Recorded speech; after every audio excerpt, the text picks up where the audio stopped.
elami ngeke livuke manje ile nto esitshela abantu ukuthi akunamuntu one right ukuthi ucala ibandla umuntu onebandla lakhe akusila kaJesu futhi alinakuphila phakathi ile nto engiletha la studio leshuthi nawo lo mbuzo lo angazomsokhumbula Chris ukuthi wonke umuntu oluqalile ibandla lakhe alinakuphila phakathi ya ngifuna labo bantu fanele balishiye lelo bandla usimele sebenza uzibambele abantu bakhe leyo ukuthi umfundisi uphiliswa ibandla or uzibambele nje abantu bakhe uyolahla nabo futhi esihogweni wonke umuntu fanele ayosebenza wonke umuntu fanele ayosebenza ngathi unikwe izandla nengqondo omunye wathi hayi makuvela isifo kuyongcwaba bani sithi hawu kanti umuntu ungcwatshwa bani thina siyofola iline yena ubeka rice eliyelo lapha mina lami limhlophe rice bathi ungcwabe kahle ngokufunda ivesi emathuneni ngokufunda ivesi emathuneni ungcwabe kahle ngapho ubhadelwe futhi mina mabathi kushonile lapho nyamahala lapha ngithatha iBhayibheli lami nje nyemahala bathi arinayo imruti kirikite arina shelete awubhatala kira ke bathi shelete ke batla moya wa hawo akubathi shelete yawo mahala utabuluka mahala ntathi yebo songcwaba mahala thathi service mahala. Welcome to the Dome Show. Because I go by the name Christmas, you already know I'm doing the best show. Even James knows. Otherwise, on sound and camera, this thing is usual.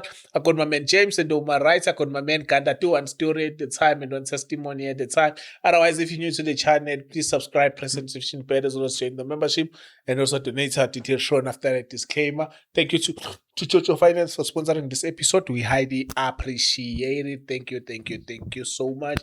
Otherwise, James, how we on grace? Yeah, we on grace. Xoshale kaThixo. Phethu baba uNdebele. Siyabonga baba uNdebele ukubuya kwakho usibila namakhekhe amnandi. Yabona masibanga wona la. Indaba ngakhekhe. mina ngicine ngabona ikhishi Nawo ngwadlile. Indaba khekhe awu2. Lapho ngidle 2. Udletho na. Ngahlephulela ugani. udle 2 why ngakuthini Bekulesithule lokuthola ke kuhlephulela. lejuice angasayibona Amnandi ndoda vele mawulele la Ayithemba yiwater. indaba nje. Ela.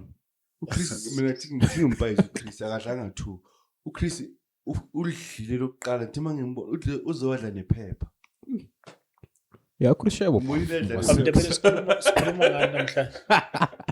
Oh cha ngibingelele futhi egameni lenkosi uJesu cha ngibingelele bonke nabalalele le ndaba zikaThixo cha sibonga yena uNkulunkulu wadala izulu nomhlaba nako konke enkulumeni engizoyikhuluma ningabi nokusaba ukufaka imibuzo Yeah. ngoba sisiza izwe liyacwila lidukile izwe liduke kakhulu ayikancane ya kunento engizoyilungisa ngicala la kubapostoli la kubapostoli ngiyengaveza la sikusho ukuthi abanyabezwa bazwela kude abantu ukuthi mangithi ibandla likaKristu uJesu linabapostoli phakathi kwalo hayi ngaphandle akunampostoli ophumayo ucala ibandla yedwa linabapostoli ngaphakathi linabobishop ngaphakathi linabafundisi ngaphakathi linabavangeli ngaphakathi linabaprofeti ngaphakathi umehluko nje ababizwa ngokuthi umpostoli bizwa ngegama lami leli libhalwe epasini leli libhalwe epasini ngibizwa ngalo leli libhalwe epasini noma ngabe nginesiphiwo sompostoli ngibizwa ngegama lami leli libhalwe epasini noma ngabe ngibizwa ngaleli libhalwe epasini ngeke ngichamuke umuntu ngithi ngubishop Ndebele njengoba iBhayibheli lakhuluma kuJesu sathatha from lapho thina kuJesu uJesu makakhuluma kuMateyu 23 verse ka8 ningabizi umuntu umfundisi rabi manje thina si introduce kubantu ngamagama ethu manje bengathi ukuthi abekho bengithi ababizo mari iyavele nakahle manje kuswela abantu kuzo uthi bamndebele kulotshiwe eBhayibhelini ukuthi Ma abantu ungabizi abangabizwa ngumfundisi umfundisi. or rabbi yeah kubhaliwe uMateyu 23 evesini ka8 no9 ningabiza umuntu ukuthi ubaba la enkolweni nango baba wethu la enkolweni njengoba kwenziwa kaMdisi intate la eBhayibhelini le alivumi leBhayibheli shuthi nalento leyo ukuthi uNkulunkulu akayifuni lento yokuthi mhlambe ngicala ibandla angikwazi ukucala ibandla mina ngingenayo ubaba mhlambe ngisuka kuye uphethe le ngiphethe ke yiyo le bengifuna ukuya ku ibandla alicala ngithi ucala iba uJesu ibandla alicala ibandla ngathi umuntu oright ukuchaza lento bamndebele Yiyo- imbuzile nalasi ngeke ngayicoca awulicala ibandla ake sibuke futhi lapha ku Donsi iBhayibheli lakho lapha kuMateyu 16 sicala kepha bengifuna ukuayina le ka lento ngizogcina ngayo le yabapostoli kushi amalunga amabishop bafundisi ukuthi kahle kahle abantu abanjani umsebenzi wabo yini Matthew 16 ya ivesi ka 18 Matthew 16 verse 18 mm and I tell you that you are Peter and on this rock I will build my church and the gates of Hades will not prevail against it. uJesu ke lo utshela uPeter ukuthi ke uzolakhela lakhe ibandla uJesu angeke lihlule iminyango yokufa uPeter akacala ibandla kana right yokucala ibandla uPeter kepha ibandla licalwe uJesu lapho bathembisileke salibona ke selicala ibandla ngelanga lePentecost lithola umoya ingcwele kuzenzo 2 salibona lithola umoya ingcwele ibandla baphuma ke bashumayela licalwa uJesu ibandla mari uthi liyele lakhe angeke lihlule iminyango yokufa mina noma ngalicala lami lizohlula iminyango yokufa ngoba ngelanga lokugcina ngeke livuke kepha la kaJesu lizovuka elami ngeke livuke manje ilento esitshela abantu ukuthi akunamuntu one right ukuthi ucala ibandla umuntu onebandla lakhe akusila kaJesu futhi alinakuphila phakathi yilento engiletha la isitudio leshuthi nawo lo mbuzo lo angazomsakhumbula Chris ukuthi wonke umuntu olucalile ibandla lakhe alinakuphila phakathi ngifuna labo bantu fanele balishiye lelo bandla ngifuna nawo umbuzo ukuthi ibandla likaJesu wonke umuntu onecalling othi ubizwe uNkulunkulu kwamele aqale isonto cha nalabo nawo umbuzo ulandela Cha. nalabo abalicalile njenge ngenza ngayiphi example cha asithi unali isonto naselimile asithi TD Jakes for instance yeah TD Jakes unesonto Bishop TD Elakhe. Jakes elakhe what happens if yena athi isonto likaNkulunkulu what happens when TD Jakes dies lizosala nobani liyosala nomkakhe umbhale number 2 beneficiary lapha liyosala nomkakhe umbhale number 2 ku beneficiary liyosala nomkakhe yifa lakhe that's why iyenzekile la kaMdisi ithe makashona kolanda indodana letshwaleni bathi utshwala kuphela nali lifa lasekhaya wozoligada that's why ubona bagcwala emakhothe uJesu ibandla lakhe njengoba ebiyela kuyise ulishiye kubafundi bakhe ukuthi mabachubele message A1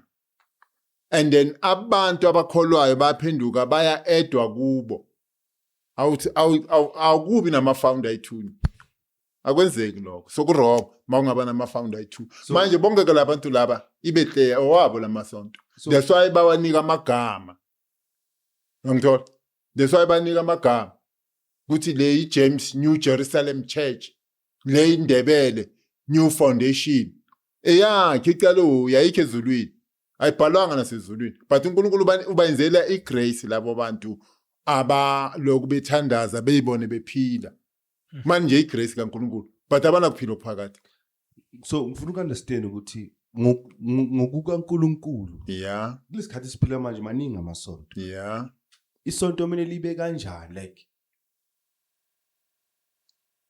ukurana kwesonto kumele kube kanjani yasithi ngiyalakha nali isonto there's a building ukuthi abantu abeze basonto kumele operate kanjani ukavoid lento leyo ukuthi okay mase ngishonile sekumele kuphathe sekunendlalifa noma angabizanga sekumele abe umfundisi robo bishop lapho yabo into efana lezi like ngokukaNkulunkulu kumele kube ngiyakuzwa kusho ukuthi vele ngisabuyela kuye enkulumeni yakucala ingikhipha kule benginayo mari kepha ayihluphi ngoba indaba kaNkulunkulu. Okokucala masikhuluma ngebandla asikhulumi ngebuilding. Cha, masikhuluma ngebandla ibuilding leyihlangani nayo. Into yomuntu le, ingcondo yomuntu le. iBhayibheli malikhuluma ngebandla lakaJesu alikhulumi ngesakhiwo, alikhulumi ngebuilding. Ake sibuke ukuthi malikhuluma ngebandla likhuluma ngani. Incwadi kaTimoteyu chapter 3 evesini ka14. Timoteyu 1 Timothy. Angisakhumbula uri yokucala uri yesibili na. Sizobheka ukuthi masikhuluma ngebandla kahle kahle sikhuluma ngani. Ayikhulumise sizwe. Chapter 1. 3 verse 14. Chapter 3 verse 14. Although I hope to come to you soon, I Yeah. am writing these things Yeah, kubeka yi.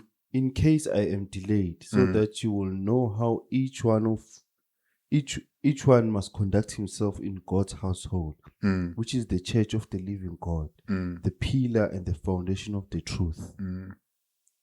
By common confession, the mystery of godliness is great. He appeared in the flesh, was vindicated by the Spirit, was seen by angels, was proclaimed among the nations, was believed in throughout the world, was taken up in glory. Awuzongiphindela u15 ke vele ngiye nje ku15 ngqo. Phinda nje u15. In case I am delayed, so that you will know how each one must conduct himself in God's household, which is the church of the living God, the pillar and the foundation of the truth. Athi ngifundela lo15. Ithi kepha uma ngilibele ukuza kuwe, wazi ukuhamba okufanele endlini kaNkulunkulu uThixo, eyibandla likaThixo ophilayo. Indlu kaNkulunkulu abantu. iBhayibheli malikhuluma ngendlu kaNkulunkulu, likhuluma ngabantu abakholwe uye, bayindlu yakhe. That's why mayifunda ku 1 Corinthians 3 verse 16, ithi nina niyithempeli likaNkulunkulu. Abamamukela abazi na ukuthi bayithempeli likaNkulunkulu. iBhayibheli malikhuluma ngendlu kaNkulunkulu, likhuluma ngabantu, hayi building. Alikhulumi ngomthangala lo. Ngoba akasiyelanga pende uJesu, akasiyelanga zitina zokwakha, akasiyelanga samende. So kuzokwakhiweke bayazibonelela bona ukuthi ake senze something la sokukhusela khona. But iBhayibheli malikhuluma ngendlu kaNkulunkulu, likhuluma ngabantu.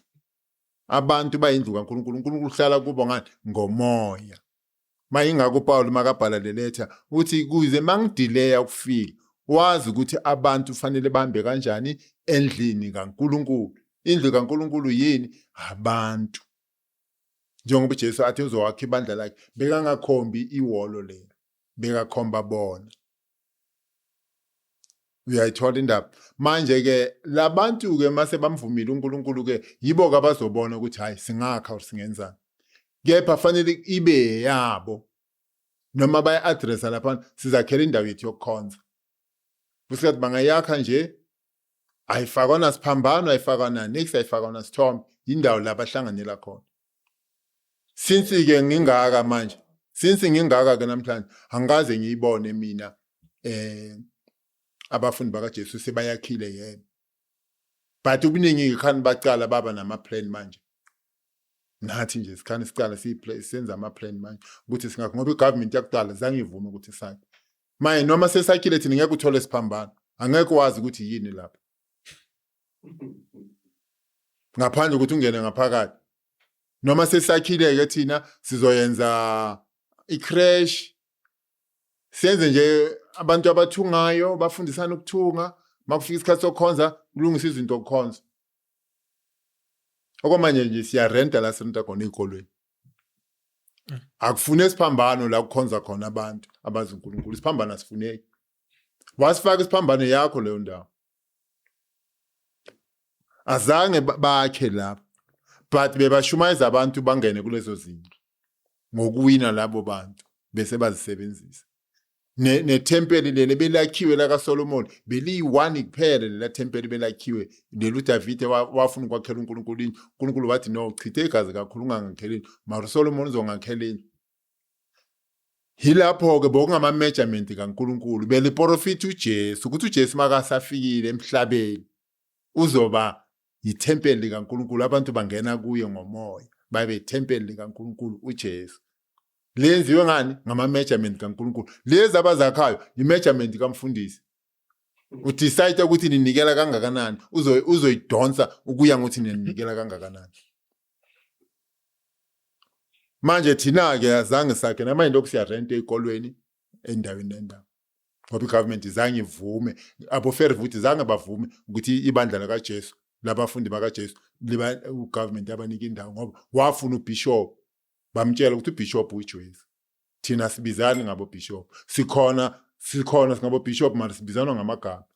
Wathi ufuna ifounder uFairview. Bathi no. Asinayo ifounder uJesu. Singena kanjani thina? Singena ngokuedwa. Kulaba abacala noJesu, abadla noJesu, baphuza noJesu. Singena ngokuedwa ukuze sibe ibandla. Nala singayifunda lencwadi asiyifunde futhi. Zenzo 2:41. Sibona uPetros makaqeda ukushumayela ukuthi labantu abaphenduka aba 3000 ba forma enye church or baedwa kubo Peter. Zenzo 2:41. Those who embraced his message were baptized, and about 3,000 were added to the believers that day. uPeter ushumayelile mawuqala ku36 ushumayeza yonke lendlu kaIsrayeli eyazi ukudanza kwaDavida eyazi umthetho kaMoses ngoba sokucala into entsha kwaJuda engazange yabakhona ucalwa into entsha ithe mabahlabeke enhlizweni baphenduka baedwa kubo Peter kwaba i1 church ukuthi uJesu ushiye about 120 plus or minus yebandla uJesu alishiya ibandla makahamba buyele ezulwini washiya about 120 or minus.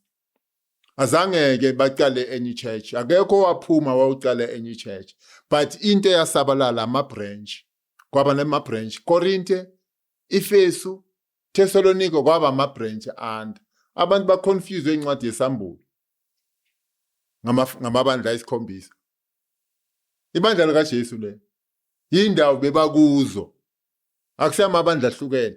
That's why namhlanje abantu basihlupha bathi how ibandla lithile linenkinga why ningayoyisolve soyisolva ngani thina singabafundi bakaJesu asinabudlelwane nabo asifakanga bokholoro asifakanga ama uniform ngoba siwatholi la ungoyotshela umuntu ozicalela into yakhe uyabona ukuthi umehluko ungakanani asina right thina njengoba uzobathi umfundisi othile uhlukumeze indlu yonke asina right elakhe lela bandla linegama lakhe nasePitori liregistrwe ngaye.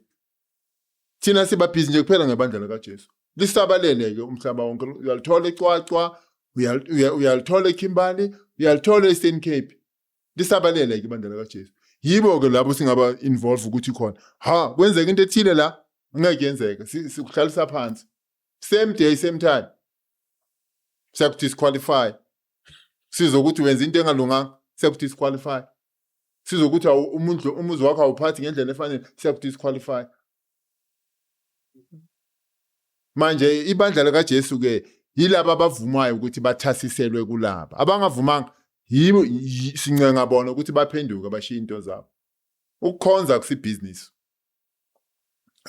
ukukhonza akekho umuntu ufanele kabenefit ngokukhonza hayi njengoba ubani ofanele benefit umuntu ufanele benefit ngomoya spiritual sindise umphefumulo wakho ukholwe ube rich ngezwi lenkosi umphefumulo wakho ube rich ngezwi lenkosi ube nokuhlakanipha neunderstanding yilento siletha kubantu thina sikhalela lemphefumulo ekufeni ukuthi lemphefumulo mayengalahleki yonke phela kumnandi vele ukugida emasontweni nathi besigida mara ngeke kusize ngoba akusila kaNkulunkulu ngelo muntu kujabula umfundisi malukhulu kujabula umfundisi nesikhwama sakhe siyakhula manje thina esikhethe ukuthi sisebenzele njengoba iBhayibheli lisitshela kanjalo. Lento yokuthi sekudonate umfundisi nani Ayikho na iBhayibheli. umfundisi mesebenza Uzibambele abantu bakhe. leyo ukuthi umfundisi uphiliswa ibandla or Uzibambele nje abantu bakhe. Uyolahla nabo futhi esihogweni. Wonke umuntu ufanele ayosebenza. wonke umuntu ufanele ayosebenza ngathi unikwe izandla nengqondo. Omunye wathi hayi makuvela isifo kuyongcwaba bani sithi hawu kanti umuntu ungcwatshwa ubani? Ungcwatshwa ubani kanti umuntu? Ungcwatshwa umfundisi? Akungcwatshwa umfundisi ngeke uthole la eBhayibhelini. Umuntu ungcwatshwa umfundisi? Shithi nami ngawubamba umncamo. Angizwa Nami ngawubamba umncamo. ithi ngithi kuwe kanti iBhayibheli lifika izolo mangithi lifika izolo lithola abantu bephila bebangcwabana kanjani abantu? Ngamanye amagama labantu abangcwatshiwe boshaka bayekulahlweni. Abosenza ngakhona bayekulahlweni. Ake sibuke incwadi yezenzo 8. Act izenzo 8 sibuke ukuthi bangcwabana kanjani.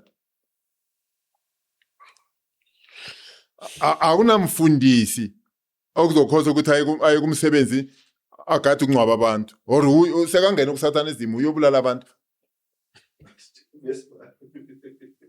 Sibuka uPaulos makahlupha ibandla. Verse 1 wehle nayo. Kahle sifuna u3.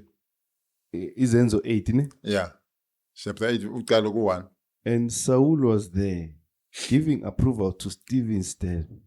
On that day, a great persecution broke out against the church in Jerusalem, and all except the apostles were scattered throughout Judea and Samaria.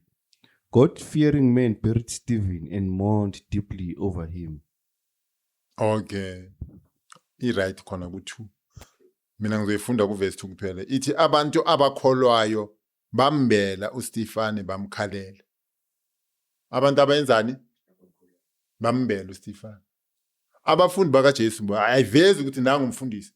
Iveza ukuthi labo bebakholwa uJesu. Ngalesikhathi uSaul ekakaphenduki ehlupha ibandla eJerusalem. Ukuthi lenkolo ayifuneki. Bambulala uStefane bamkhanda ngamanje. Laba abakholwayo bafike bamthatha bamfaka emgodini. Ake sibuke nezenzo 13:29. Sibuka uJesu ukuthi yena kwenziwe njani na. Ukuthi ubani umfundisi wayese change ivoice lapha nemathuneni. Wayese change ivoice lapha ethuneni sekakhuluma nganye indlela uma ngale ukuthi inkolo enjani le izenza ukuthi umuntu a change ivoice manje. Zenzo 13 verse 29. Sibona uJesu ukuthi ungcwatshwe kanjani. Thina sibangcwaba kanjalo abantu. When they had carried out all that was written about him, they took him down from the tree and laid him in a tomb. Akekho uthi Petros faka umhlabathi. Uthule umlothi emlotheni. Akwenziwanga lo. Nathi abazalwane bethu sibangcwaba njengoJesu. Mos bayifunda eBhayibhelini mos lendithulu. Liphi? Lela bazenzele lona. Ayikho kule Bible ophethe. Ngithi lela bazenzele lona na iBhayibheli. Ubabheke labafundisi kana. Phela mina la ngize ukuthi nawe uhlubabalekele. Angizelanga ukuthi ngizo-entertainer. Kuthi nawe uhlubabalekele. Ukuthi lento le ukuthi umlothi emlutheni kule Bible ophethe ayikho. uJesu bamenze njani ega? Bamthatha bambeka ethuneni. Bakhona aboMaria, bakhona aboNikodima. Azange bathi onelungelo lokungcwaba keze ngapha zokumhlabathi ngesandla. Thina sivele sikunike iharafu. Sithi phela uzosibambezela imvula yeza. Ngeke kugcwalise lomgodi ngesandla sizanga kuzodlala. Phela ukufa into ebuhlungu eyahlaba uNkulunkulu kabuhlungu makufika ukufa emhlabeni. That's why iBhayibheli lithi isitha sokugcina siyawuchithwa ukufa. Asiye kule abafundisi abayiphendulile inkulumo. Genesis 3. Kunenkulumo abafundisi abayiphendulile. Abarobha ngayo abantu. Abafundisi abeze nenye mina ngiza ne right. Genesis 3.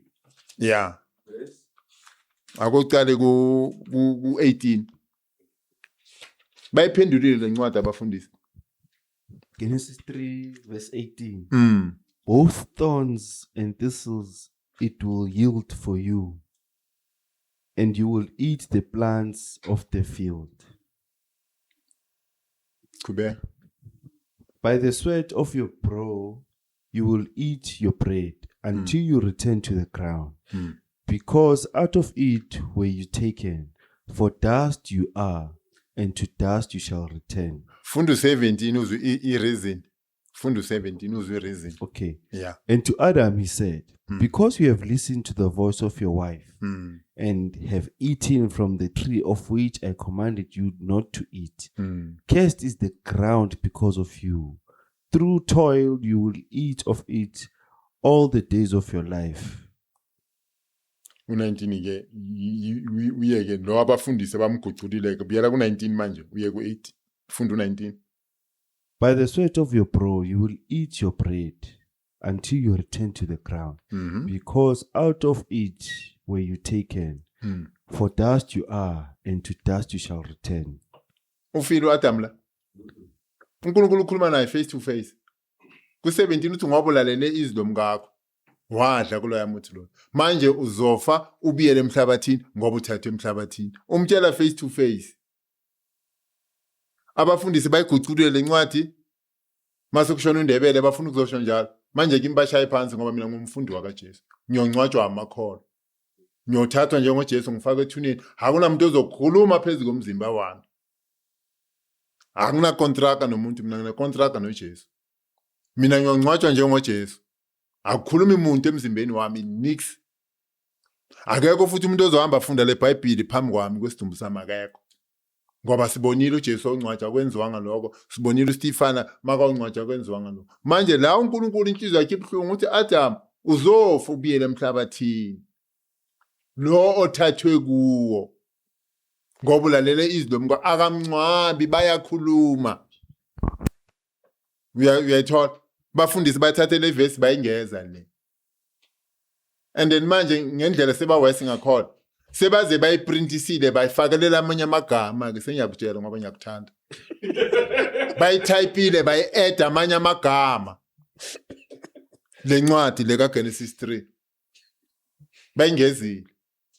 Adam bekaphila kamnandi athola zonke izinto manje ngoba lalela izwi lomkakhe manje iBhayibheli ke uNkulunkulu uyamtshela ukuthi uzofa ke ubiyele emhlabeni. Manje kumele bangcwatshwe kanjani bamndebela abantu? NjengoJesu sifundile incwadi yezenzo 13 verse 29 uyathathwa nje ufake ethuneni. Yabona thina iservice mayiphuma ngo9. Iservice iphuma ngo9 angithi. Thina sizohlela ukuthi sifuna ukukhonza ngoba umndeni ukhona.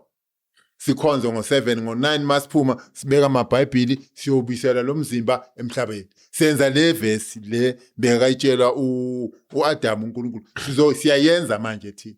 Asigucula siyofika nje sikufaka asibusisi asenzi nix siyakufaka. Siyakufaka. Ukuthi kuyaculwa ku right. Bahlobisa badonsa abantu ukuthi kugcwale emasontweni phela. Bahlobisa badonsa abantu ukuthi bagcwale emasontweni kube mnandi. Bayanandisa.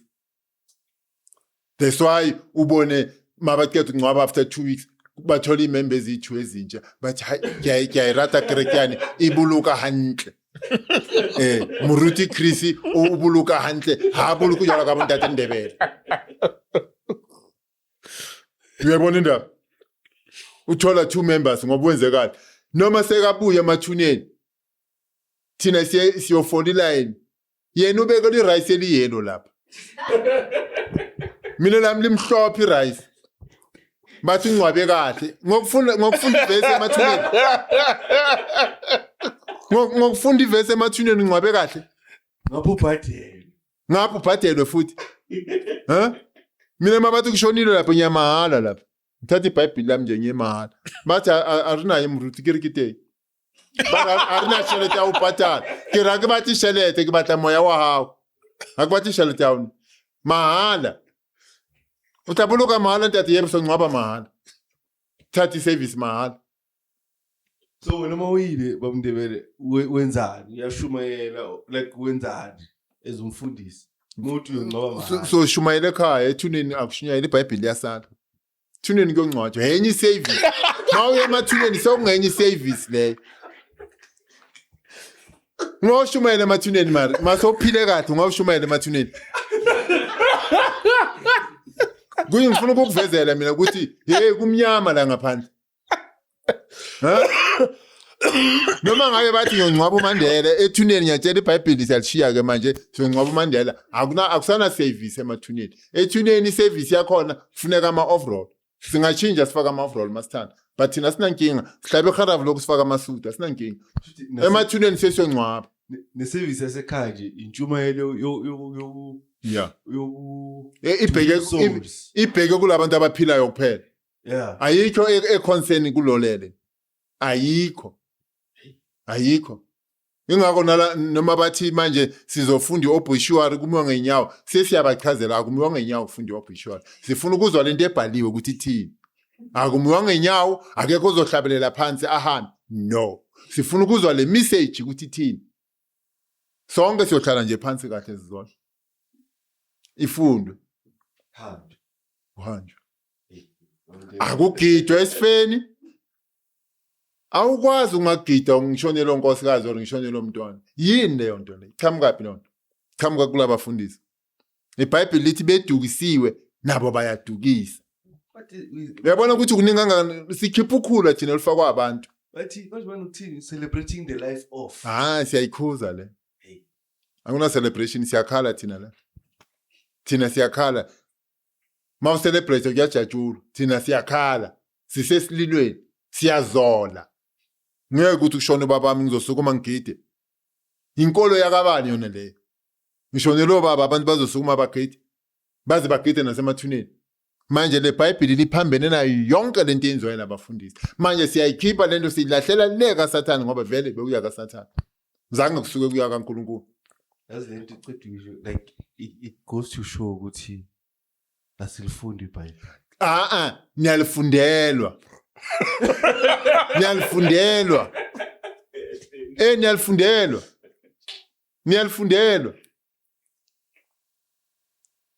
niyalifundelwa utinsile niyalifundelwa ingakho nala singize ngasho ngithi mina if mangabe uyalifunda iBhayibheli Chris angeke la ushadisa indodakazi yakho la ukushadisa indodakazi yakho la umfundisi ugana sakathi sukuma ucabuza indoda yakho amanyala la phambi kwabantu into engabe yenziwa le kamereni sebazoyenzani ke kamereni mase bazocabuzana phambi kwendwa akunasinto esivuma lo dodo njalo manje labantu ekuthiwa abafundisi babuye eBible school for 7 years bayenzisa abantu lo mkhube njalo manje thina leyo mkhube njalo silahlela kuyi-dustbin ngaSathane azange suke ibe khona la awukazi indodakazi yakho izocabuzana nendoda yayo phambi kwakho izokuhlonipha kanjani usasa isimilo sini leso isinto asivumi leyo ungaya kumatsonga ungaya kumavenda ungaya kubeSuthu ungaya kubeZulu hayi imkhuba yonke leyo mari ifako yaba sefashionini kuthiwa ngathi ushiwe isyllabus mawungakwenzi lokho sibonile nobani konje inkosi uMisizulu naye akaze ayincabuze vele akuhambisani manje ke ibandla ke njengoba leya 3000 mayiqeda ukuphenduka mawufunda uvesi ka42 kulo ncwadi leyo ithi bema ke emfundisweni yabapostoli uJesu abapostoli uhleli nabo abafundisa ukuthi bazofundisa umhlaba wonke ufanele ufundiswe abapostoli manje abapostoli njengoba baphuma bashumayela bazala abafundi bakaJesu manje mabazala abafundi bakaJesu fanele baphenduke bakholwe babambelele ezwini manje njengoba ngishilo kokucala ngithi ibandla likaJesu abapostoli baphakathi kulo abobishop baphakathi kulo abopastor baphakathi kulo abothisha baphakathi kulo abavangeli baphakathi kubo asibabizi ngeyiphiwo zabo sibabiza ngamagama abo ake sibuke la ku Titus 1 sibuke ukuthi umsebenzi wabo yini kahle fanele bahambise kanjani umsebenzi ziningi izinto ezifakwa ngabafundisi ezingekho mari thina sinankinga nabo ngoba banako ukuphila okuphakathi oliphambanisile nje iBhayibheli akana kuphila okuphakathi noma ngabe una 10 years ekhonza noma ngabe una 20 years ekhonza akana ukuphila okuphakathi angeke iBhayibheli likhuze into wena uyifake uthi uzoba right noNkulunkulu never iBhayibheli liyizwi kaNkulunkulu fanele kulithathe the way lingakhona kunencwadi kaTite la chapter 1 Titus chapter 1 evesini ka5 sibuka umsebenzi walama bishop ukuthi kahle kahle yini umsebenzi wawo.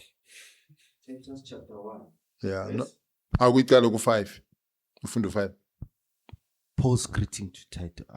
Verse appointing elders on Crete. Yeah. Crete. Yeah.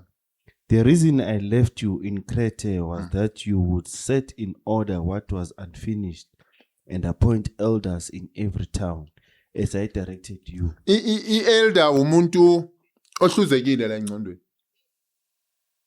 Owenza izinto right. Manje uPaul ukhuluma noTito uthi njengoba ngakushiya le Crete ukuthi wena ulungise lokho kuselele kube kahle nangemfanelo. Umise ama elder. uTito sike naye bekahluzekile ngoba usebenze kakhulu noPaulos nabo Barnabas. Manje bamthemba evangelini ukuthi cha yonke into uzoyambisa ngendlela efanele. Manje ke lapho uPaulos kuyamtshela ukuthi njengoba ngakushiya ke uzumise kahle kamalunga indawo ngendawo. Uyamiswa umuntu ukuthi abe yilunga. Abe bishop ngenkulumo le yabantu abayithandayo. Uyamiswa ukuthi umsebenzi but kunezinto efanele zitholakale kuwe. Mazi ngatholakala kuwe lezo zinto ngeke umiswe. Even nami angeke uChris angishiye ngestudio ngifika izolo. Kuyophuma izinto ezingakhanyi ezimnyama. But fanele kabone ukuthi hayi angangishiya naso na. Yilento eyenzeka kubani ku Titus. Funda ku verse elandelayo. Ukuthi fanele babe abantu abanjani kahle kahle lapho. Lama bishop njengoba abantu bathanda ububishop kakhulu kangaka. An elder must be blameless, the husband of but one wife, Oh, behaving children who are believers and who Yeah. are not open to accusation yeah. of indiscretion Yeah. Angabi namabatha. or insubordination. Kusho ukuthi yamveza ukuthi lo muntu ozoba yibishop noma lo muntu ozoba yielder fanele kube umuntu onjani. Angasolakala indawo,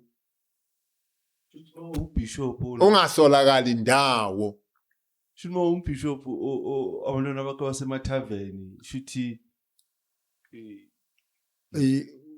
Uveza into embi. shuthi So kulula ukuthi ngingazala abantu bayogcwala emathaveni.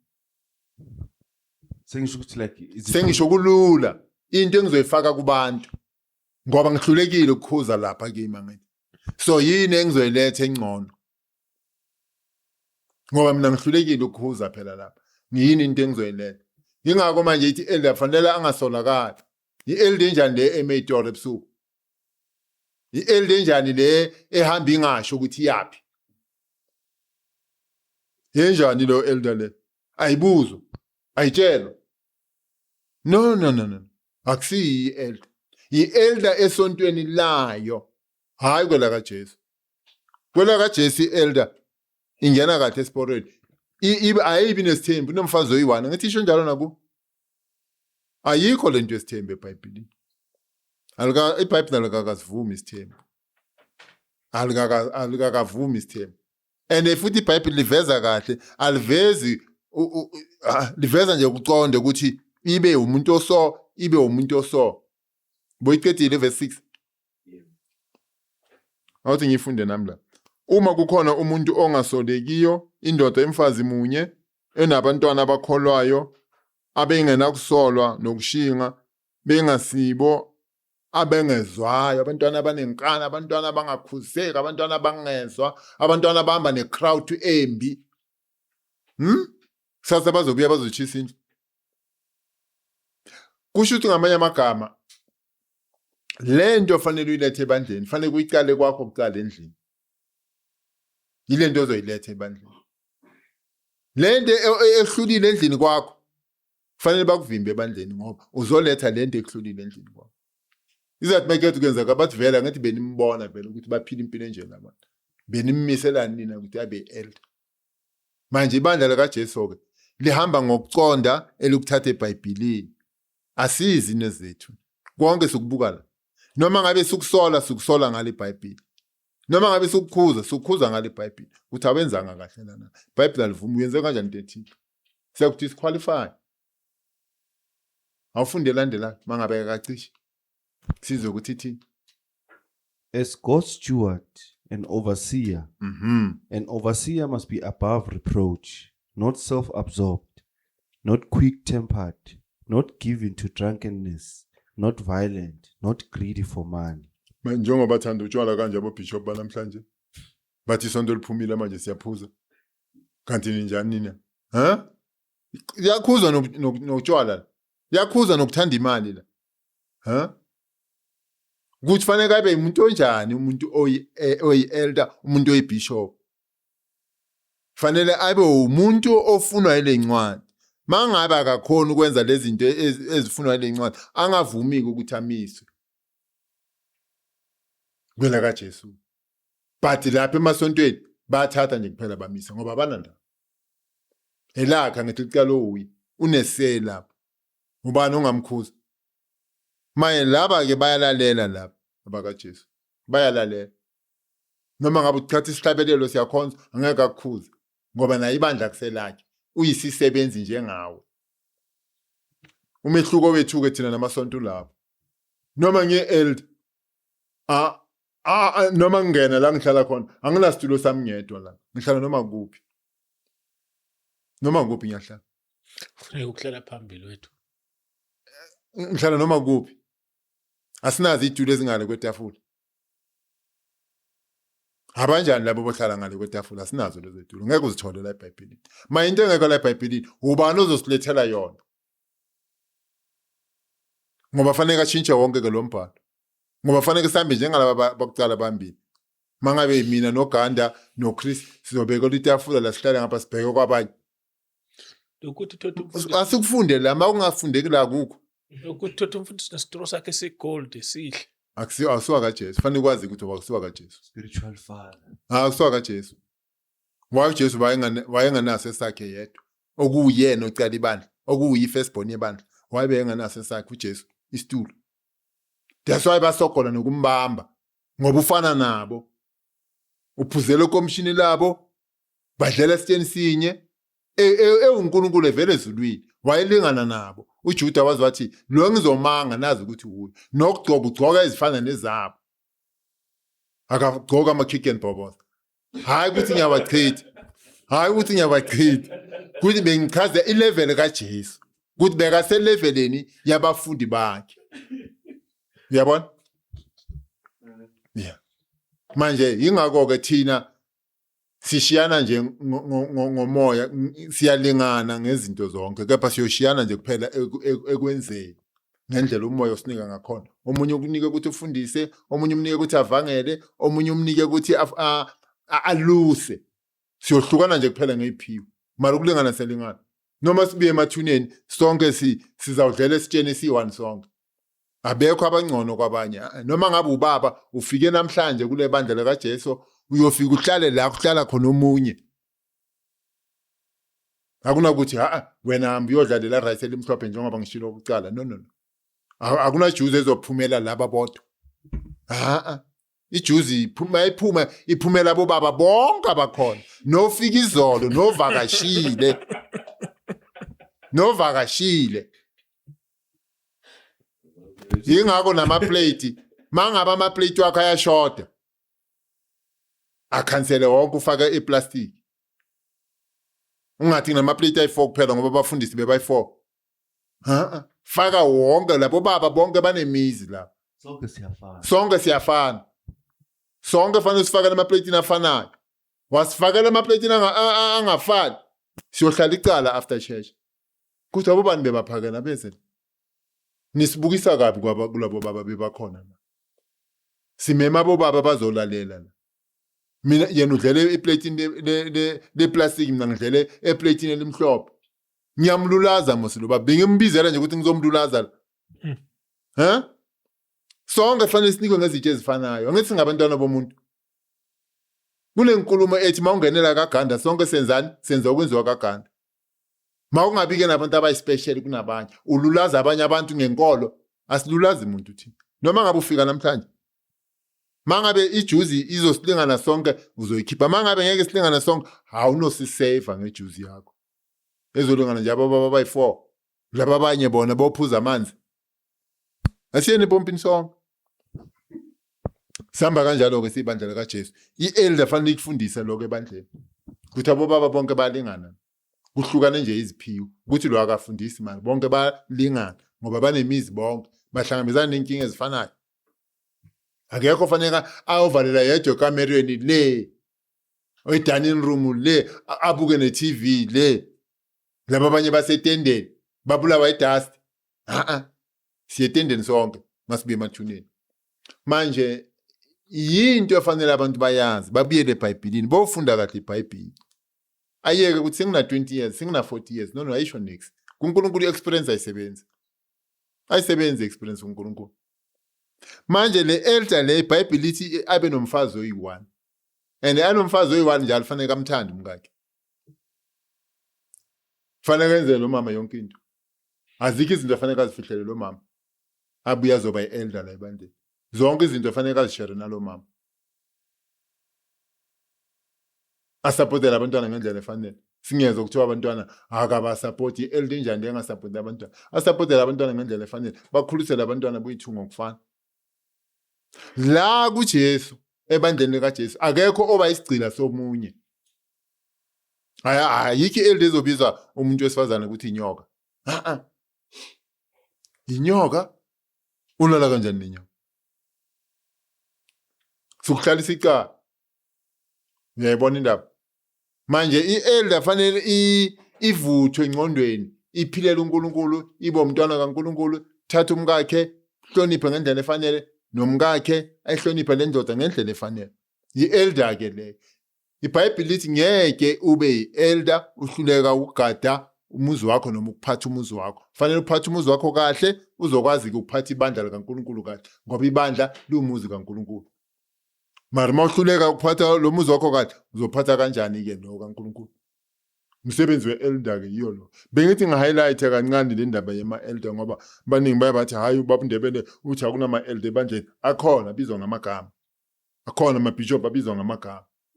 Into bengifuna nje ukuthi ivele kahle. Kule ama elder ama bishop. Like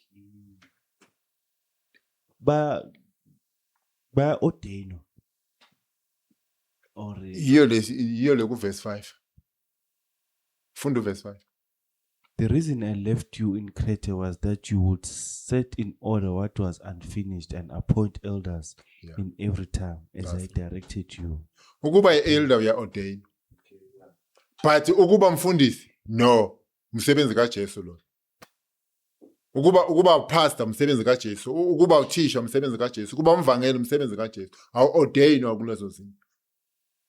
But umiswa kuphela la kuelder. Ukuthi nayi elder. Hayi ielder ngoba umdala, but ielder ngoba umdala la ingqondweni. Wenza izinto eziright and then ukhulile spiritually and then uya kahle ngeBhayibheli angeke ufake ibandla ehlathini. Ayamiswa kama elder. Masinayi elder yomama ebandleni likaJesu, ayikho elder yomama. Ayikho elder yomama. Ngeke uyithole eBhayibhelini. But umama uyabafundisa abanye abomama ofundisekile. But ngeke aliveze iBhayibheli ukuthi makamise. Ofundisekile uyabafundisa abanye besifazane ukuthi mabaphathe kahle amadoda abo. Ngoba umfazi fanele ukumfundise ukuthi ahloniphe indoda, ayiphathe kahle indoda, ayirespect indoda kahle. Nendoda ke yona ke iyafundiseka ukuthi umkayo imnikeze okufanele. Ingaholi imali ifihle ithi hayi namhlanje asiholanga Kristu. Akufuneki into enjalo. Kube nemali efihlayo kumkakho, bomthathelana kanje uthi kumfihlela imali. Veza yonke imali. Incane inkulu, veza yonke imali. Hayi wafanele ngiveze yonke imali uzokubulala umfazi. Bomthathelana kanti uzokubulala. Bomthathelana. Makakubulala kulungile. Ubulawa into ethandayo uright. Ayikho into labantu ababili efanele bafihlelane yona. Ayikho. Ngokuya ngeBhayibheli ayikho. Noma ngaba amapolice noma ngabe yini, ayikho into efanele ifihlelane yona. Ayikho. Ngokuya ngeBhayibheli ulandela uJesu. Ayikho. Akunama secret kuJesu. Yonke into transparent njenge government yethu. Noma ke kuqhamuke singazadla ngikho ke lapho. Kepha yonke into la kuJesu fanele ibe sobala. manje abantu ukuze balandele inkolo kaJesu bogijimela incwadi yesambulo noma ungafundi incwadi yesambulo angeke kufake embusweni kaNkuluNkulu ungangenanga kahle ngesango elunguJesu. Tshela abantu nge666 utshela abantu ngani mangaba ukho ebandleni likaJesu ulahliwe naye i666 noma ungekho kuyi666. Angeke kusize nga next lokho. Kuzokusiza ngani ukutshela abantu nge666 ngoba ufana nestepisi esingayila kuya khona abantu. Esindlulisa nje abantu sona siphi. Kepha imfundiso kaJesu fanele uyindlulise kubantu njengoba injalo. Dala kwaba khona ukuthi amaKristu ahlushwe. Akucali namhlanje ngokuya ngamaJuda bebangafuni ukuthi ivangeli liphume eJerusalem. Bebangayifuni lenkolo le ngoba imelene nani nezinkolo zabo. Bebangafuni ukuthi iphume. Bebangafuni ukuthi iphume. Singafunda nje verse yokugcina. I think incwadi yezenzo 4. Singathi isikhathi sakaKristu. Lokho sibhekile eKristu isikhathi. Ukufundela 18 mangaphazana. Zenzo 4 umfundela uverse ka18 bebangafuni ukuthi liphume eJerusalem ivangeli likaKristu Jesu bebafuna nje ukuthi lifadalale liphelele kepha ngoba lingachutshwa yibo lichutshwa uNkulunkulu laphume eJerusalem 4 verse 18 ayifunde mangabe ithole.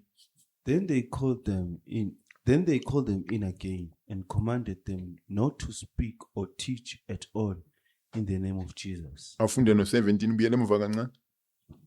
but to keep this message from spreading any further among the people, we must warn them not to speak to anyone in this name. Then they called them in again and commanded them not to speak or teach at all in the name of Jesus. Lize liphumeke ivangeli lindlondloba lamandla kaNkulunkulu. Labafundi bakaJesu Jesu akambile bavala eJerusalem ukuthi mabangakhiphi levangeli liphumela ngaphandle kubantu. Bababiza babakhuza ukuthi ningaphinde likhulume ngalevangeli kubantu. Njengoba ke namhlanje uSathane sekayenzile ke manje uSathane ufake umoya wobusathani emasontweni. Abantu bathi ukhululekile emandleni obumnyama. Mara mawuthi uyabuka lo muntu usaboshiwe emandleni obumnyama. Angeke ukuthi ukhululekile emandleni obumnyama mara ubo usaboshiwe umthetho kaMfundisi. uJesu uthi indodana yomuntu mayinikhulula noba ngabakhululekile impela. Manje abantu bakunika isithembiso esingekho. USathane ugijimile wabona ukuthi ivangeli liphumile liyahamba. Kuze manje labantu sibabambe ake sibafake lo moya omubi emasontweni. Ukusonda kusumoya kaNkulunkulu. Abokucala nje abantu abathi baletha inkolo ama missionary mabacala ngena ngabo 16 ezikhathini zakudala. Bokungasinkolo kaNkulunkulu ama missionary mabangena. Bokuyinhloso zabo ukuze balahlekise lenkolo kuvele lenkolo kungeyabo. Umngami ngimkhiphe ku-NG mangicala ukukholwa nje umngami ngamkhipha ku-NG kerk. Ngamkhipha ngeBhayibheli. Ngamfundela nje amavesi amabili. Yena sekafunda iGatisman wayiceda. Mina ngicala nje ukukholwa namhlanje ngamfundela nje amavesi amabili. Nkosikazi akusiyo inkolo le, nayi inkolo ivele eBhayibhelini. Ayikho inkolo kuthiwa i-NG eBhayibhelini. Wabuye washo naye wathi hayi esikoleni kwafika abantu bakhuluma ngensindiso. Impela baphenduka wakholwa wobhajatiso. Manje uJesu akayenzanga ke inkolo eziningi wenze nje inkolo yinye. Abantu fanele balandele inkolo yonke kaJesu babe ngabakaJesu abantu. Bahlala emfundisweni kaJesu. Balawulo bani? Balawulo uJesu. Umhlaba wonke balawulo uJesu. Yilento ke iBhayibheli lishoyo leli1. Alinawo ama division amaningi. Njengoba bona abantu liyayibiza ngegama lakhe, liyayibiza ngegama lakhe, liyayibiza ngegama lakhe akusuye wakaJesu. Mara right beze la nisebenze mara akusiba bakaJesu. Akusiba bakaJesu. BakaJesu bokutshela ngenkolo yinye phela yakaJesu lo muntu lo. Akutshela futhi ukuthi inkolo yabafundi bakaJesu wakaJesu ke lo muntu. Manje ke laphuma ivangeli eJerusalem ngokuthanda kwabantu ngokuthanda kwaNkulunkulu ngoba wayeshilo vele uJesu encwadini kaLuka 24 lapha ku47 ukuthi niqale khona eJerusalem ukushumayela. Wathi kuqala khona kuyo le indlu enkulu esigodlweni bathi qalani khona eJerusalem nishumayele kusabalala umhlaba wonke. Manje kwabanye abantu ke alifikanga ivangeli lakaJesu, kufika ivangeli labantu. Fikile lona ivangeli labantu njengoba nami ngakhulela evangelini labantu mara ngathi sengimdala ngibuka iBhayibheli ngabona ukuthi cha akusilo leli. Ngingafaka imbuzo ngizoma na. Umbuzo yami. Faka umbuzo. Ukhulele kuliphi isonto before uthola ufunda iBhayibheli? Mina bengidakwa ekhaya bakhonziza yona. Dakwa left and right. Ngilala ngabo ngivuka ngabo. Futhi manje sengizosindiswa nje bese ngiphuza Monday to Monday. Yeah. Bese ngiphuza Monday to Monday. Futhi into yangibulala ngabucala utshwala ngabucala ngina 14 years. Futhi angibucalanga esipotini ngibukala ekhaya ngoba mama bekaphuza utshwala besilungu. Manje ngathi malungi ema temporary mangibile esikolweni bese ngiyamthengela lo tshwala bunentambo lo. I-Rich Lord, i-Viceroy. Yeah, manje mina ngizithengela iCoke. Manje athathe le Coke yami amix. Ngathi angithele nami kancane bangena utshwala kimi. Uthelela mama. Ngathi hayi nami ukungithele kancane. Ngathi hayi wangithela kancane kanti ukungena kwami etshwaleni. Una 14. Mangiya 28 years uNkulunkulu wangisiza ngathola ivangeli. Okubudodloza. Kakhulu. Abantwana bangibona ezithombeni nje kuphela ukuthi hawu bokuyinkunzi malanga phela. Bangibona ezithombeni ngabantwana aba5 namantombazana wodwa. Last born na 14 years. Oh. Manje uNkulunkulu kuya wangikhipha ke etshwaleni. Uphume nini? Mangingamngena evangeli ngabo 29 years, 30 years mangiphume evangelini. Ekudala. Seminingi iminyaka sengindlulile manje ngoba sengindlulile 30 years ngisevangelini. Ngicedile 30 years ngisemshadweni ngokukholwa. Mfazi oyi1 kuphela. Nonyathi. Uyabona impilo esiphilayo ukuthi mnandi. Usiphila impilo yobungcwele la emhlabeni. Bokugcina umbuzo wakho. Okay. Yebo. Hayibo Ndebele sikubone futhi Ngiyabonga. sikubone ngokuzayo leli vangeli lakho lithi ligcubani amakhono. Okuhle liyafundeka embhalweni. Nami ngithanda lo. Yeah, liyafundeka embhalweni. Asizicalelanga lona liyafundeka embhalweni. Ababaningi ke abakulo. Ababaningi ngibonga kakhulu nami isikhathi. Amanamba ami 073 192 4878 amanamba ami ke la. Okay. Yeah. Cha. No hayi siyabonga kakhulu baba Ndebele. Siphinde simbone ngokuzayo. Yeah. Isikhathi bahlali bekhala ngokuthi isikhathi ngumnika isikhathi esincane. Athini baba Ndebele bathi ngumnika isikhathi esincane. Hayi namanje siye umoya uye wasicede ngoba enkulumeni bengithi ngizoyicoca uGanda ungibuyisele enkulumeni engithanda futhi ukuthi ngiyicoce ngavela ngacoca yona Shinto mabuye ukuqhubeka kule nkulumo lethu. yeah No siyabonga kakhulu baba Ndebele sibonga mina Yeah siyabonga kakhulu baba Ndebele. imnandi ijuice yakho.